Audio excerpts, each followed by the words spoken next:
ஜாழ்ப்பாணத்தில் இயங்கி வருகின்ற தனியார் கல்வி நிறுவனமான ஈசெப்ட் நிறுவனத்தின் புதுவருட கொண்டாட்டத்தில் அங்கு கல்வி பயில்கின்ற மாணவி என்று கூறப்படுகின்ற ஒரு பெண் நடனமாடிய தொடர்பாக தற்பொழுது பெரும் அளவிலே பேசப்படுகின்றது. இதன் பின்னணி என்ன, இவ்வாறு அந்த மாணவி தொடர்பாக அவதூறுகளை பரப்புவது சரியா, இது தொடர்பாக விரிவாக பார்க்க இருக்கின்றோம். அதற்கு முதல் JK ரிப்போர்ட் எனப்படுகின்ற இந்த யூடியூப் சேனலை சப்ஸ்கிரைப் செய்து கொள்ளுங்கள். தொடர்ந்து அருகில் இருக்கின்ற பெல் பட்டனை கிளிக் செய்வதன் ஊடாக நான் போடுகின்ற ஒவ்வொரு காணொளிகளையும் நீங்கள் உடனுக்குடன் பார்த்து கொள்ள முடியும். நான் நடராசா ஜெயகாந்தன். தற்பொழுது விடயத்திற்கு செல்லலாம். கடந்த சில தினங்களாக ஒரு காணொளி வைரலாகிக் கொண்டிருக்கின்றது. பலரும் சமூக வலைத்தளத்திலே அதனை பகிர்ந்து வருகின்றார்கள். நல்லதாகவும் பகிர்கின்றார்கள், கெட்டதாகவும் பகிர்கின்றார்கள். அதாவது பாராட்டியும் அந்த காணொலியை பகிர்ந்து கொண்டிருக்கின்றார்கள், அந்த பெண்ணை விமர்சித்தும் பலர் அந்த காணொலியை பகிர்ந்து கொண்டிருக்கிறார்கள். ஆகையால் என்ன நடந்தது என்பது தொடர்பாக இதிலே பார்ப்போம். அதிலே பார்த்தீங்கன்னு சொன்னால், யாழ்ப்பாணத்தில் இயங்குகின்ற தனியார் கல்வி நிறுவனமான ஈசெப்ட் எனப்படுகின்ற கல்வி நிறுவனத்தில் புதுவருட கொண்டாட்டம் நடைபெற்றிருக்கின்றது. அதாவது தமிழ் புத்தாண்டு கொண்டாட்டம் இடம்பெற்றிருக்கின்றது. அதன் தொடர்ச்சியாக அந்த கொண்டாட்டத்தின் போது பல நிகழ்வுகள் இடம்பெற்றிருக்கின்றது. இவ்வாறான சூழ்நிலையில் தான் அங்கே ஒரு பெண் சினிமா பாடல்களுக்கு நடனமாடி இருந்தார். அந்த பெண் அந்த தனியார் நிறுவனத்தில் மாணவியாக இருக்கின்றாரா, அல்லது ஆசிரியராக இருக்கின்றாரா, அல்லது வேறு இடத்திலிருந்து அழைத்து வரப்பட்டு அங்கு நடனமாடினாரா என்பது தொடர்பான தகவல்களை எங்களால் உறுதிப்படுத்த முடியவில்லை. ஆனால் ஒரு பெண் அங்கு அந்த சினிமா பாடல்களுக்கு ஆடியிருந்தார். அந்த காணொலியும் வெளியாகி இருந்தது.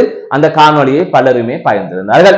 அந்த பெண் தமிழர்களின் பாரம்பரிய உடையான சேலையை அணிந்து கொண்டுதான் அந்த பாடலுக்கு நடனமாடி இருந்தார். அந்த சேலையையும் அரைகுறையாக அவர் அணிந்திருக்கவில்லை, முழுமையாக அணிந்திருந்தார். அதிலே எந்தவித ஆபாசமும், அவரது உடையில் எந்தவித ஆபாசமுமே இல்லை.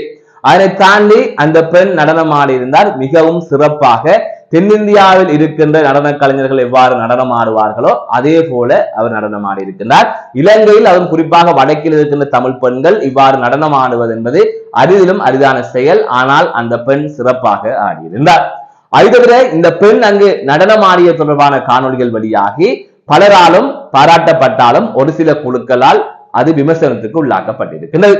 அந்த பெண் ஏதோ ஒரு ஆபாசமான விடயத்தை செய்தது போல சமூக வலைத்தளத்தில் ஒரு குழுக்கள் சித்தரித்துக் கொண்டே இருக்கின்றது. அது தவிர அந்த பெண்ணின் நடத்தை தொடர்பாகவும் அந்த பெண் தொடர்பாகவும் பல்வேறுபட்ட அவதூறு கருத்துக்கள் பரப்பப்படுகின்றது. இதனால் அந்த பெண் மன உளைச்சலுக்கு உள்ளாகி இருக்கலாம், அந்த பெண்ணின் குடும்பத்தினரும் மன உளைச்சலுக்கு உள்ளாகி இருக்கலாம். எந்தவித காரணமும் இல்லாமல், எந்தவித முகாந்தரமும் இல்லாமல் அந்த பெண்ணின் நடத்தையை இவ்வாறு தவறாக சித்தரித்துக் கொண்டிருக்கின்றார்கள்.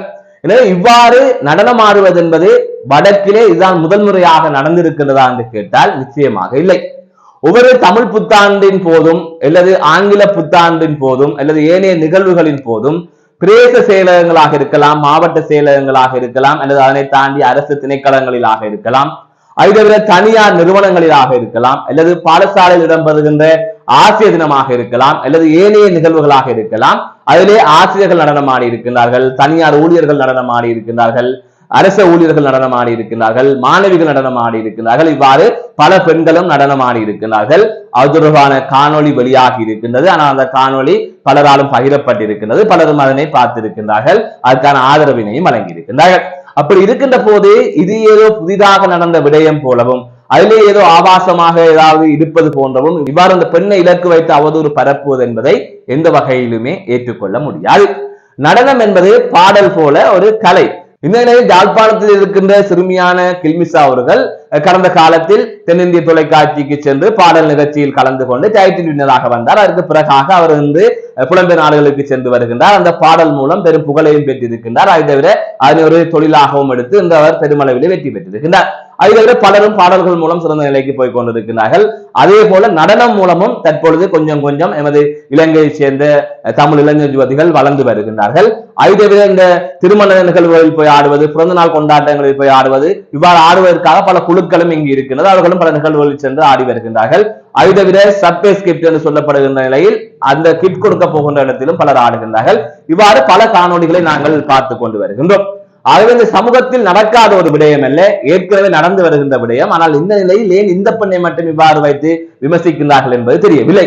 ஆனால் மிகவும் திறமையாக அந்த பெண் நடனம் ஆடி இருந்தார். இந்த கில்மிசா பாடலில் போய் சாதித்தது போல ஒரு தென்னிந்திய தொலைக்காட்சியில் நடன நிகழ்ச்சியில் பங்கு பெற்றி சாதிக்கக்கூடிய தகுதி அந்த பெண்ணுக்கு இருக்கின்றது. அந்த பெண்ணின் காணொலியை பகிர்ந்து அந்த பெண்ணை பாராட்டி அந்த பெண்ணுக்கு நல்ல வாய்ப்பை பெற்றுக் கொடுப்பதை விடுத்து சில குழுக்கள் அந்த பெண்ணுக்கு எதிராக அவதூறுகளை பரப்பி வருகின்றார்கள். ஆனால் பெண்ணுக்கு ஆதரவாகவும் பலர் கருத்துக்களை தெரிவித்து வருகின்றார்கள். உண்மையில் ஒரு பிழையான விடயம் நடக்கின்ற போது அதனை நீங்கள் வெளிப்படுத்துகின்ற போது ஆதரவாக விமர்சிக்கின்ற போது ஏற்றுக்கொள்வோம். ஆனால் பல சந்தர்ப்பங்களில் அடிப்படையில் எந்தவித பிழையும் இல்லாமல் பல பெண்களை இலக்கு வைத்து வேண்டும் என்று அவர்கள் மீது அவதூறு பரப்பப்படுகின்றது. இதன் பின்னணி என்னவென்று தெரியவில்லை. ஒருவேளை யாருடன் தனிப்பட்ட பிரச்சனையா அல்லது தொழில் போட்டிகளா அல்லது ஏனைய காரணங்கள் இருக்கின்றதா என்பது தெரியவில்லை. ஆனால் இவ்வாறு தொடர்ந்து நடந்து கொண்டுதான் இருக்கின்றது.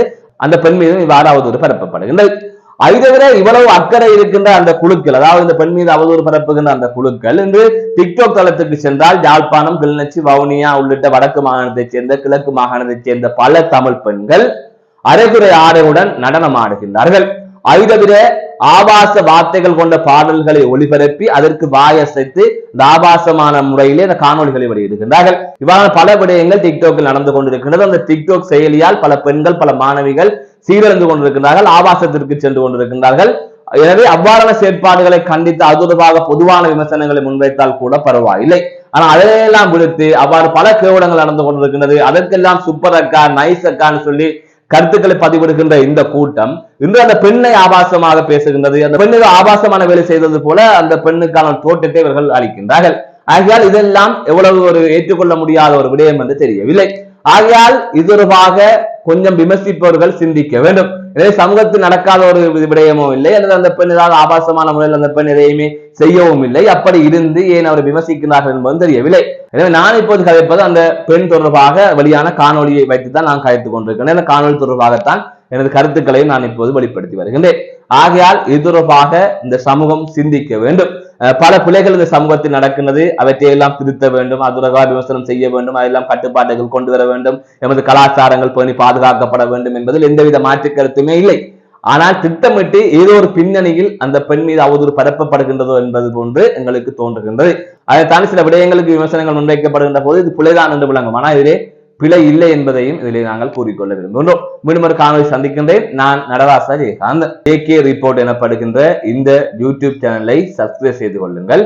தொடர்ந்து அருகில் இருக்கின்ற பெல் பட்டனை கிளிக் செய்வதன் ஊடாக நான் போடுகின்ற ஒவ்வொரு காணொளிகளையும் நீங்கள் உடனுக்குடன் பார்த்துக் கொள்ள முடியும்.